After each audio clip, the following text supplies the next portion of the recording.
Hi there, Ray Freeman Psychotherapy here. It seems that a few days ago I did just a very short live on Facebook about the difference between relations and family, and that really struck a chord with loads of you have responded to it, and I thank you for that. But what it's prompted me to do is look into it a little bit deeper for you. Hence this podcast. So, I want to talk about the family scapegoat. There's always one in a family, somebody that is the butt of everybody else's anger or stress or whatever's going on. Now, I'm using the word family advisedly because we're really talking about relations, not family. But I also want to apply this whole idea of group dynamics to any group you belong to, whether it's a work group, a social group, or whatever, or family group, if we use the word very loosely.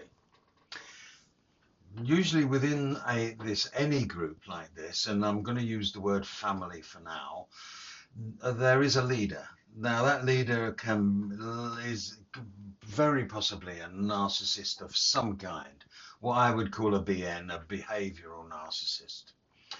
And what happens is that lead is like the school playground bully. Other members of the group side with them.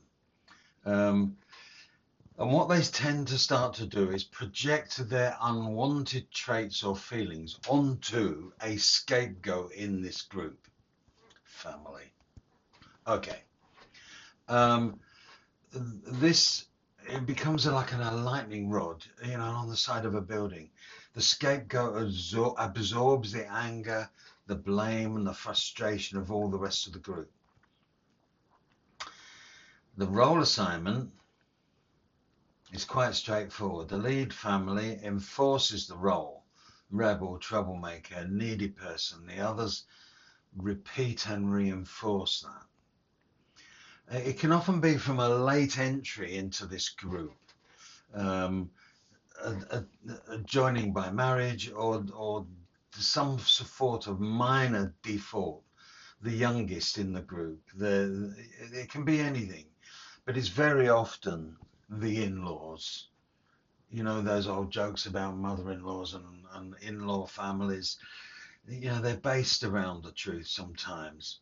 And this is why we find them so funny. Well, I used to. So the lead, the BN, the lead of this family group, but very often the mother of the family, build coalitions. Some members form alliances, so a cousin and a sibling might form a little alliance, but it will be supported, backed up by the lead in the group. There will be a breakdown of communication, a lack of healthy problem solving, and this can very often lead to a personal attack on the scapegoat. Now, relations. Is it a myth or is it a rule? This becomes justifiable in the end. So-and-so always causes trouble. So-and-so is always weak. So-and-so will always do as they're told. It becomes, if you say a lie often enough, it becomes the truth. Blaming one person in the group diverts attention from uncomfortable issues like all sorts of things: addiction, illness, dysfunction, all sorts of things that might be going on in the group. Little vendettas and all those sorts of things get diverted to blame the scapegoat for some reason. It's very tenuous link, but it will work. It will happen because those within the group want to push it away. There's also a reinforcement going on repeatedly. If this goes on all the time, often blaming the scapegoat's behavior, it proves the narrative for the rest of the group, proves the family right, and the person, the scapegoat, is wrong. And like I've said, say a lie often enough and it becomes the truth. What they tend to be able to do in this group is externalize their guilt, so they can external, push it onto other people. Targeting one person lets the others avoid the guilt and responsibility for harmful actions. And they can get away with all sorts of things by somehow blaming this scapegoat. Like most narcissistic tendencies, there's a selective memory within the family. And that can be absolutely fascinating. It can be difficult enough to cope with when you are dealing with one behavioral narcissist that is telling you they don't remember an incident, it never happened. But when a whole family, a whole group of people tells a scapegoat that it didn't happen, then the lie becomes the truth so much easier. Unfortunately, what happens as well is the children of this group tend to mimic the older ones. So they perpetuate the scapegoating across generations, down generations.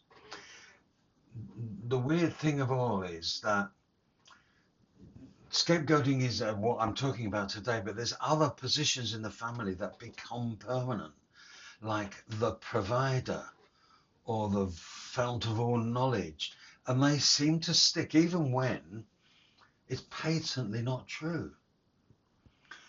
Now, the consequences for a scapegoat.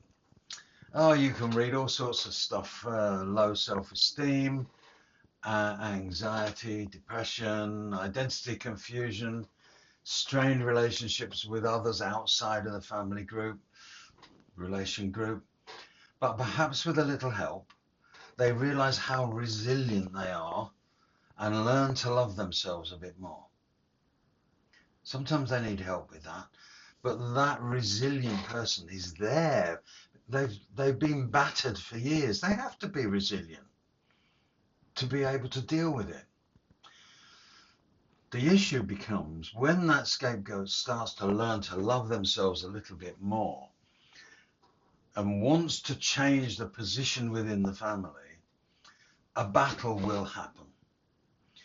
Because the rest of the group want to maintain the scapegoat as their get out of jail free card, doesn't it? You know, if you can blame someone else for your bad behavior, you can keep doing it, can't you? There is a way to change, but it can be tricky, and it's a very difficult road to travel without professional help. So now I've said my piece. Now, if you need any help, if you want to ask me a question, find me at rayfreemanpsychotherapy.com. More importantly, or just as importantly, April the 29th, 2026, I'm doing a live question and answer session. Now, it's going to be recorded on Zoom. So what we're doing is we're inviting people completely free, if you're interested, to attend. If you're interested and you want to ask a question, just message us through the website and we will send you the link. We want to see loads of people there. Don't know how many people are going to be there, but this will be the first of many. Okay, I've said enough for one day. Remember, scapegoating tends to be the family siding with the dominant bully in the family, just like in the playground might happen. But what you remember, what I want you to take away from this is that the scapegoat is often very resilient. There's a resilience in there that maybe they cannot find without professional help, but I am absolutely sure that it is there. I've worked with this area of work for the last I'm in my 22nd year, coming towards the end of it. Ray Freeman Psychotherapy. I want you to stay safe and well, please. You take care.